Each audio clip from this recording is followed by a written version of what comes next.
चलिए जान लेते हैं आज की देश और दुनिया की सिलेक्टेड और महत्वपूर्ण 30 बड़ी खबरों को सिर्फ 10 मिनट में। पर अभी तक आपने इस वीडियो को लाइक नहीं किया तो जल्दी से जल्दी लाइक कर लीजिएगा। यूक्रेन में फंसे भारतीयों को निकालने की व्यवस्था कर रहा है केंद्र, पूरा खर्चा उठाएगी मोदी सरकार, किसी का भी नहीं होगा बाल बांका। यूक्रेन की सेना ने रूसी सैनिकों को पीछे धकेला, लुहांस में 2 टैंक और 1 पैदल सेना वाहन को किया नष्ट।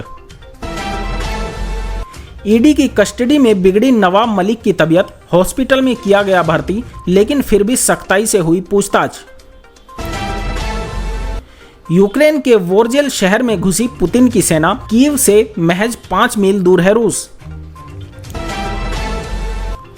रूस यूक्रेन संघर्ष की वजह से भारत के घर बाजार पर पड़ेगा गहरा असर, एशिया के कई देश होंगे प्रभावित, जानिए क्या होगा हाल। स्पेशल कोर्ट ने नवाब मलिक के खिलाफ आरोपों को बताया बिल्कुल सही, ईडी की पूछताछ का किया समर्थन, टेंशन में आए नेताजी। दिल्ली में कोरोना पाबंदियां खत्म, मास्क नहीं पहनने पर सिर्फ 500 रुपए का जुर्माना, पूरी तरह खुलेंगे स्कूल। यूक्रेन में सैन्य वाहनों को जब्त करने के लिए रूसी सैनिकों ने पहने यूक्रेनी यूनिफॉर्म, तस्वीरें आई सामने। रूस यूक्रेन संकट के बीच भारत से मांगी जा रही है बीच बचाव करने की मदद, सीएम योगी बोले ये है हमारा नया भारत।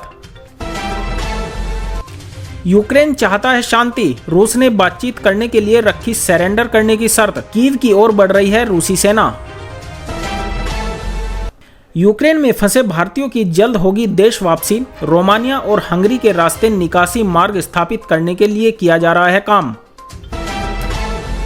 पीएम मोदी ने रूसी राष्ट्रपति पुतिन से की बात, यूक्रेन में फंसे भारतीयों की सुरक्षा पर दी चर्चा। यूपी चुनाव में कल से थम गया 5वें चरण का चुनाव प्रचार, इन दिग्गजों की किस्मत दांव पर, जानिए इस चरण की क्या है खास बात। अखिलेश यादव के बयान पर राजा भैया का पलटवार, ना आपकी सरकार बनेगी और ना ही हम बनने देंगे। कोरोना से जुड़े प्रतिबंधों में दी जाएगी ढील, केंद्र सरकार ने कहा टेस्टिंग और टीकाकरण पर रहेगा फोकस। खबरें अभी और भी हैं, बने रहिए हमारे साथ। अगर आपने अभी तक हमारे चैनल को सब्सक्राइब ना किया हो तो जल्दी से जल्दी इस चैनल को सब्सक्राइब जरूर कर लीजिएगा। रूस ने लगातार दूसरे दिन भी यूक्रेन पर आक्रामक हमले जारी रखे हैं, अपने बचाव में यूक्रेन भी रूस पर हमले कर रहा है। रूसी सेना उत्तर पूर्व और पूर्व की ओर यूक्रेन की राजधानी कीव की ओर बढ़ रही है, यह जानकारी समाचार एजेंसी एएफ ने दी है। वहीं यूक्रेन शांति चाहता है और रूस के साथ बातचीत के लिए तैयार है, जिसमें नाटो के संबंध में तटस्थ स्थिति भी शामिल है। यह बात यूक्रेनी राष्ट्रपति के सलाहकार माइखाइलियो ने शुक्रवार को समाचार एजेंसी राइटर को बताई है। उन्होंने एक संदेश के माध्यम से कहा कि यदि बातचीत संभव है तो उन्हें आयोजित किया जाना चाहिए। इसके जवाब में रूस के विदेश मंत्री सर्गेई लावरोव ने कहा कि यूक्रेन की सेना द्वारा हथियार डालने के बाद ही हम बातचीत के लिए तैयार होंगे। यूक्रेन पर रूस की ओर से की गई सैन्य कार्रवाई के बीच हजारों की तादाद में भारतीय नागरिक वहां फंसे हुए हैं। युद्ध के चलते सुरक्षा के मद्देनजर यूक्रेन ने अपना हवाई क्षेत्र को नागरिक विमानों के लिए बंद कर दिया है। भारतीय सरकार लगातार अपने नागरिकों को वापस लाने के लिए वैकल्पिक रास्ते पर विचार कर रही है। समाचार एजेंसी एएनआई के मुताबिक सरकार यूक्रेन में भारतीय नागरिकों के लिए निकासी उड़ानों की व्यवस्था करेगी। इस मिशन में आने वाले तमाम खर्चों को सरकार वहन करेगी। वहीं यूक्रेन स्थित भारतीय दूतावास ने अपने नागरिकों के लिए एक एडवाइजरी जारी की है। इसमें बताया गया है कि युद्ध के बीच फंसे भारतीयों को सुरक्षित बाहर निकालने के लिए सरकार रोमानिया और हंगरी से निकासी मार्ग स्थापित करने के लिए काम कर रही है। साथ ही बताया जा रहा है कि यूक्रेन में फंसे भारतीयों को निकालने के लिए एयर इंडिया शुक्रवार को रोमानिया की राजधानी बुखारेस्ट के लिए 2 उड़ानें संचालित करने की योजना बना रहा है।